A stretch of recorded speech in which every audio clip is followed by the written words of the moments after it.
All right, so we've got the 7 sharp 9 chords covered with the melodic minor. We have the minor chords covered with the melodic minor. Now, one other thing we can use with this is playing over sharp 11s. We're still in altered dominant land, right? So we got like an A flat 7 or A7, A dominant 7 with a flat 5. So in my mind, I'm thinking, okay, what can I play to get the meat of this chord, the meat of the sound of this chord, without playing that sound? And then I would say, okay, well, I can play an E melodic minor scale, starting on the 6th of that E melodic minor. So that way I have the 3rd, but in this, it's the 3rd related to this chord, but it's the 6th scale degree of the E melodic minor scale. So follow me. So now we're gonna start getting a little complex thinking wise, but you know, just follow along. And you can always rewind the video if it doesn't make any sense the first time around. So we got this, and here we have the 3rd of this chord, which is the 3rd, in my opinion, the 3rd and the 7th really signify what chord, the chord quality when you're improvising. Definitely you want to lay for the 3rds and the 7ths throughout chord negotiation, like almost religiously, because that's one way that the listener will know where you're going in the song, is if you really lay for those 3rds and 7ths. But anyway, so getting back to this E melodic minor, we got E, we have the 3rd D flat, we have the flat 5, which is this, but this is the major 7 of the E melodic minor. So you got the raised 6, raised 7, then you have the E, which is just the regular standard 5 of this. So you got, which really kind of plays to this particular chord a lot better than playing off the B flat melodic minor. This one plays better in my opinion. So we got D flat, the 6th, 7th, the root, which in this case is the 5th of the A flats, the A7 flat 5 chord. You have the 7th of the A7 flat 5 chord, which is great, but and this is the 3rd of the E melodic minor.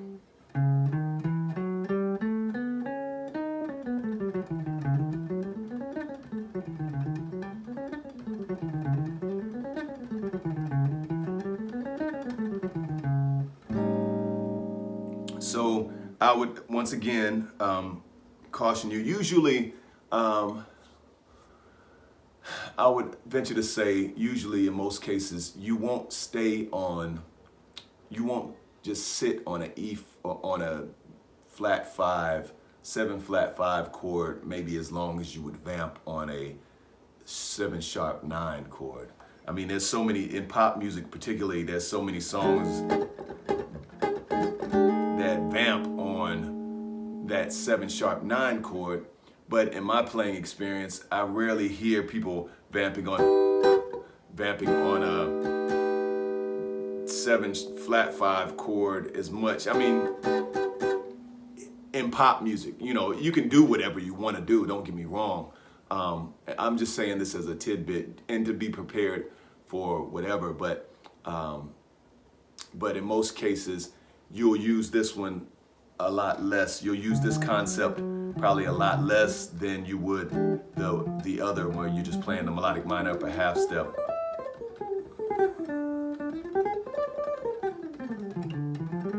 You know, but you still got to know it all, right? So, and then most cases you're going to play off of this.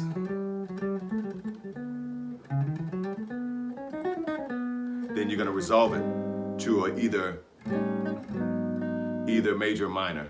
So it's a good little practice exercise. You can, same thing as we said before, you can take a minor, well, you can take a, 2-5,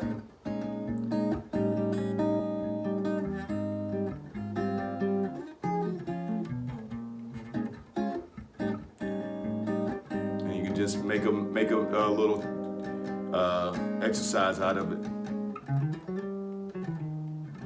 See how simple that resolution is simple and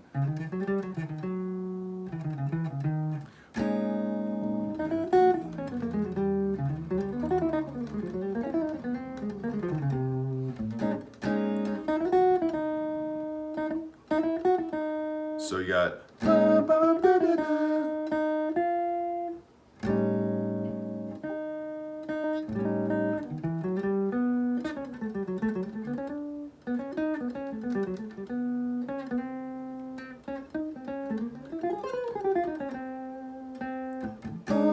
and I mean, you could do this all day, right?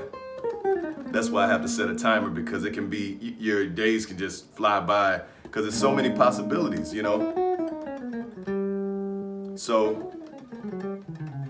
So you can play one way, a quick other side note, when playing stuff like this where you have more of a tritone relationship to the progression, you can play the melodic, the harmonic minor.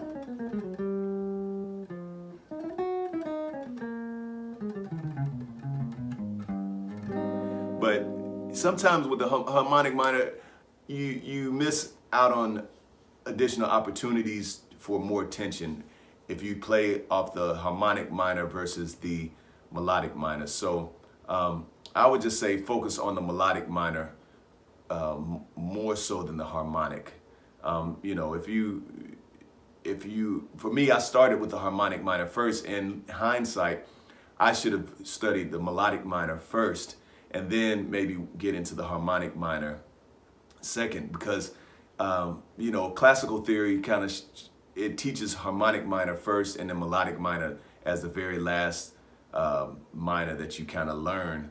And in my opinion, from jazz theory perspective, the melodic minor should be the very first, even more so than the natural minor, because the natural minor, is just essentially the, relative minor to the major. So you don't really have to study that one as long as you know your major scales, right?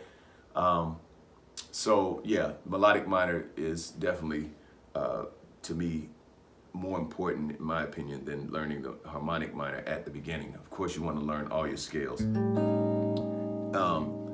But yeah, so that's another use. So you also have chords like this. So lately I've been playing in situations where the keyboard player, particularly the one I use on a lot of my gigs, he's a great musician. He's played with Russell Malone, Branford Marsalis. Like he's very good, and he's been hipping me to other harmony, like more pianistic harmony, and that's kind of forcing my ear to hear, okay, well, if you're playing this, which is a D, essentially it's like a D major 7 sharp 5. So now we're dealing with some more advanced harmony. What can you play over this chord? And I was like, damn, if I play just a regular major 7 scale, I'm missing the most important note in that chord. Right now, the most important note in this chord is gonna be that sharp 5. So it's like, okay, well, what can I play in that? So now he's saying, okay, well, you can play the B flat melodic minor. And I was like, oh, really? And then I started messing around with it.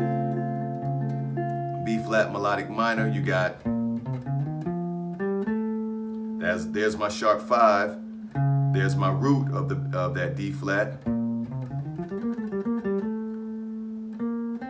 There is my root again.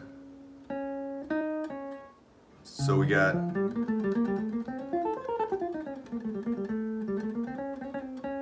D flat, major 7. There's my major 7. There's my 9 off of D flat. There is my sharp 5. There's my flat 5. So I got 2 sounds happening here, and I'm able to cover them in one scale. So definitely explore that, because in songs like Dolphin Dance, you know, there's a Herbie alludes to chords like these, and it's like, okay, well, Dolphin Dance is another one. When you get to that bridge section, it's like, what can I play over that? Now it's been reduced to dealing with you know, the melodic minor scale. So before you, I guess, you really start to get too deep in this, we're gonna stop here. There's a few other uses, but I don't want the video to be super duper long. And to me, this is enough meat to start getting you into down the rabbit's hole and figuring out, okay, how can I expand my harmony, my improvisational ideas, my tension and release techniques. So we have 4 that we just went over.